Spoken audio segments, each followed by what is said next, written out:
बच्चों आज हम डिस्कस करेंगे स्पेक्ट्रम। तो स्पेक्ट्रम को समझने के लिए सबसे पहले आपको दो बातों का पता होना चाहिए। एक होती है मोनोक्रोमेटिक लाइट, एक होती है polychromatic light.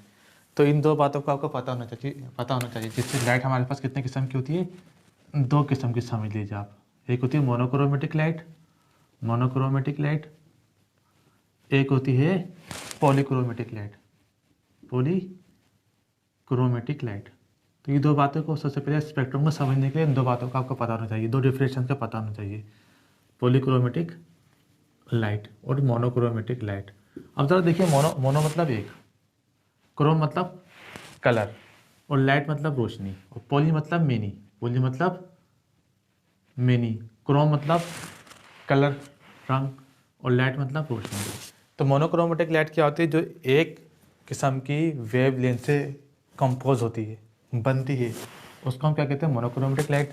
The light which is compose of one kind of रे, तो क्या कहलाती है? मोनोक्रोमेटिक लाइट कहलाती है। और पॉलीक्रोमेटिक लाइट क्या होती है? जो more than one kind of रे से कंपोज होती है, वो क्या कहलाती है आपके पास? Polychromatic light. जो एक से ज़्यादा वेव लेंथ पर मुश्तमिल होती है वो क्या कहलाती है? Polychromatic light. जो मोनोक्रोमेटिक लाइट होती है वो लेज़र लाइट कहलाती है, और जो पॉलीक्रोमेटिक लाइट होती है वो इनकंडेंसेंट लैंप वगैरह हो गया या सनलाइट वगैरह होगी, वो क्या कहलाती है? पॉलीक्रोमेटिक लाइट कहलाती है। कभी एमसीक्यूज वगैरह में आए तो आपको पता होनी चाहिए ये बात। अब हम डिस्कस करेंगे स्पेक्ट्रम, यानी तीफ, जिसको उर्दू में कहते हैं, या तेफ कह दीजिए, स्पेक्ट्रम वगैरह आज हम डिस्कस करेंगे। देखिए, when polychromatic light is passed through a prism, it split और डिस्पर्स इनटू सेवरल बैंड्स और कलर्स। तो इसको हम क्या कहते हैं? बैंड ऑफ डिफरेंट कलर्स भी कह सकते हैं। उसको हम क्या कहते हैं? स्पेक्ट्रम कहते हैं। यानी जब पॉलीक्रोमेटिक लाइट पास होगी, इसका सोर्स या सन भी हो सकता है, या कंडेंसेंट लैंप वगैरह भी हो सकता है, बल्ब वगैरह भी हो सकता है, जिसको हम कहते हैं। तो जब ये प्रिज्म में से पास होगी तो 7 डिफरेंट बैंड्स में, बैंड ऑफ कलर जिनको हम कहते हैं, उसमें क्या होगी? स्प्लिट हो जाएगी। इसको 7 कलर्स तो मेरे पास है, तो मैंने 3 कलर्स से इसको शो कर दिया। इसको हम क्या कहते हैं? स्पेक्ट्रम कहते हैं। ये स्पेक्ट्रम की डेफिनेशन होती है। यानी कि दोबारा मैं बता देता हूँ, when polychromatic light is pass through a prism, it split और disperse into several band of colours. इसी को हम कहते हैं स्पेक्ट्रम। तो ये बैंड ऑफ कलर्स क्या कहलाता है? स्पेक्ट्रम। इसका गौर कह दीजिए, इस तरह को डिनोट करते हैं। 7 कलर्स होते हैं, यानी कि यहाँ से लीजिएगा, रेड ले लीजिएगा, orange, yellow, green, blue, Indigo और वायलेट। तो इस तरीके से आप ले सकते हैं। जो सबसे ज़्यादा वेवलेंथ होती है, याद रखिएगा ये बात, वो 7000 एंगस्ट्रॉम की होती है, रेड की होती है 7000 एंगस्ट्रॉम। जितनी ज़्यादा वेवलेंथ होगी उतनी कम एनर्जी होगी, ये बात भी ध्यान में रखिएगा। और जो वॉयलेट कलर होता है, इसकी क्या होती है? सबसे कम वेवलेंथ होती है, 4000 एंगस्ट्रॉम। तो इस तरीके को हम क्या कहते हैं? इस तरीके से आपका क्या बनेगा? स्पेक्ट्रम बनेगा। यानी स्पेक्ट्रम जो बनता है वो पॉलीक्रोमेटिक लाइट का बनता है, यानी जो सनलाइट जिसको हम कहते हैं। इसकी एग्जाम्पल आप इस तरह भी ले सकते हैं, जैसे रेनबो वगैरह होती है। रेनबो में आपने देखा होगा कोसे कज़ा है, जिसको हम बोलते हैं उर्दू में। तो रेनबो में आपको 7 कलर्स नज़र आ जाएंगे। तो ये स्पेक्ट्रम जो, जिससे आपको बारिश के दिनों में जब आपका जो है वेदर बिल्कुल क्लियर होता है, तो अब ज़रा देखिएगा तो उसमें क्या होगा? जो बारिश के ड्रॉपलेट्स होते हैं, छोटे छोटे कतरे होते हैं, वो इसका प्रिज्म का काम करते हैं। तो इसकी मदद से आपको क्या होगा? कलर नज़र आ जाते हैं, रेनबो नज़र आती है। वो भी क्या है? कंटिन्यूस स्पेक्ट्रम या स्पेक्ट्रम की एग्जाम्पल है। आप जब देखें कि पानी गिर रहा होता है ऊपर से, शावर वगैरह हो गया, तो शावर वगैरह में से भी क्या होता है कि आपको मुख्तलिफ किस्म के कलर छोटे छोटे ड्रॉपलेट्स में से नज़र आते होंगे। तो वो भी क्या है? आपके पास स्पेक्ट्रम की एग्जाम्पल है।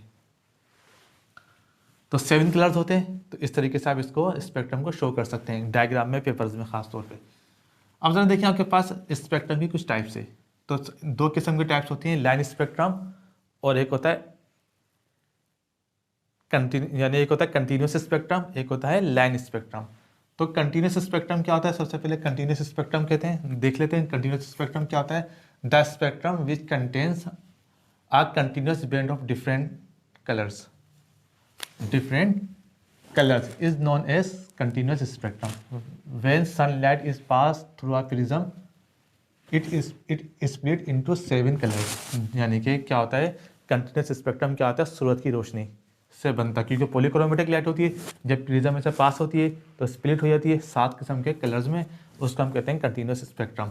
कंटिन्यूस स्पेक्ट्रम में कोई गैप नहीं होता, 7 के 7 कलर्स आपको इजीली एक दूसरे में डिफ्यूज होते हुए नजर आएंगे। ये आपके पास कंटिन्यूस स्पेक्ट्रम की एग्जाम्पल है। अब जरा देखिए आपके पास लाइन स्पेक्ट्रम भी होता है। लाइन स्पेक्ट्रम को हम क्या कह सकते हैं, डिसकंटिन्यूस स्पेक्ट्रम भी कहते हैं, एटॉमिक स्पेक्ट्रम भी कहते हैं और डिस्क्रीट स्पेक्ट्रम वगैरह भी कहते हैं। तो लाइन स्पेक्ट्रम को जरा हम देख लेते हैं। When light emit from electrically और थर्मली, यानी कि कोई डिस्चार्ज ट्यूब है उसको इलेक्ट्रोड से कनेक्ट कर दिया, या किसी सिलेंडर में गैस है उसको हीट करा, इस तरीके से thermally excited is pass through a prism certain distinct lines separated by dark space are obtained. This is known as line spectrum। यानी लाइन स्पेक्ट्रम क्या होता है, इसमें जो होगा आप जरा देखिए, इसमें देखिए कंटिन्यूस कोई गैप नजर नहीं आएगा। इसमें भी क्या होता है, कलर तो नजर आते हैं लाइन स्पेक्ट्रम में या डिसकंटिन्यूस स्पेक्ट्रम में, मगर क्या होता है इसके दरमियान गैप होता है। बस इन दोनों में ये फर्क है। ये क्यों होता है, जो इलेक्ट्रॉन इमिट होता है, यानी कि जब इलेक्ट्रॉन एक ऑर्बिट से दूसरे ऑर्बिट में आता है, या लोअर ऑर्बिट से अपर ऑर्बिट में जाता है, या अपर ऑर्बिट से लोअर ऑर्बिट में आता है, तो एनर्जी इमिट या एब्जॉर्ब करता है, जिसकी वजह से स्पेक्ट्रम बनता है बोर की थ्योरी के अकॉर्डिंग। तो इसको हम कह सकते हैं क्या, लाइन स्पेक्ट्रम या डिस्क्रीट या डिसकंटिन्यूस स्पेक्ट्रम, क्योंकि इसमें क्या होता है कलर्स एक दूसरे में डिफ्यूज होते हैं, इसमें कलर्स क्या होते हैं डिफ्यूज नहीं होते, एक दूसरे से अलग अलग होते हैं, इसलिए इसको लाइन स्पेक्ट्रम कहते हैं या डिसकंटिन्यूस स्पेक्ट्रम भी कहते हैं। अब जरा देखिए इसकी दो लाइन स्पेक्ट्रम की या डिसकंटिन्यूस स्पेक्ट्रम की दो टाइप्स हैं। एक कहलाता है एब्जॉर्प्शन स्पेक्ट्रम, एक कहलाता है इमिशन स्पेक्ट्रम। अब देखिए इस एब्जॉर्प्शन यानी जज्ब करना, एब्जॉर्प्शन निकला है, इमिट मतलब खारिज करना, रिलीज करना, खारिज करना, इमिट करना। तो जरा देखिए एब्जॉर्प्शन स्पेक्ट्रम क्या होता है, when a beam of light is pass through an absorbing material like gaseous sample of an element, the element absorbs certain wavelength while rest of wavelength pass through it.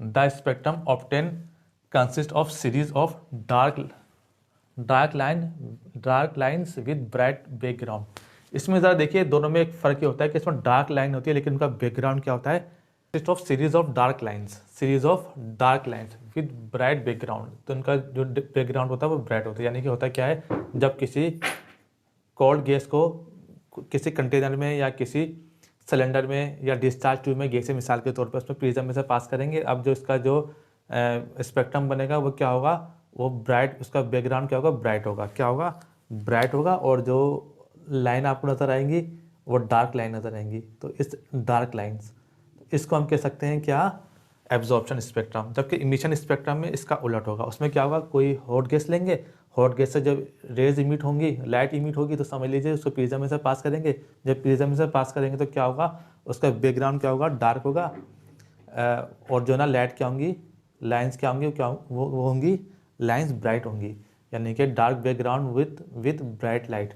तो इसको कह सकते हैं hot solid elements हो सकता है emits radiation of certain wavelength. The spectrum which is formed such radiation is called emitted line spectrum। तो इसको क्या कह सकते हैं, emitted line spectrum भी कहते हैं, यानी कि इसमें ये आपके पास हॉट गैसेज हैं, इसको इसमें से जो आपके पास लाइट निकलेगी यानी डार्क बैकग्राउंड होगा और लाइन जो होंगी क्या होंगी, कलरफुल नजर आएंगी, इससे जो स्पेक्ट्रम बनेगा उसको हम क्या कहते हैं, इमिशन स्पेक्ट्रम। तो ये आपके पास इमिशन स्पेक्ट्रम था। तो इमिशन स्पेक्ट्रम को हम इस तरह देख सकते हैं, ये डायग्राम आपके पास एब्जॉर्प्शन और ये इमिशन स्पेक्ट्रम की है, जबकि ये स्पेक्ट्रम या कंटिन्यूस स्पेक्ट्रम की, ये लाइन स्पेक्ट्रम की डायग्राम, ये डायग्राम आप जरूर बनाइएगा पेपर में।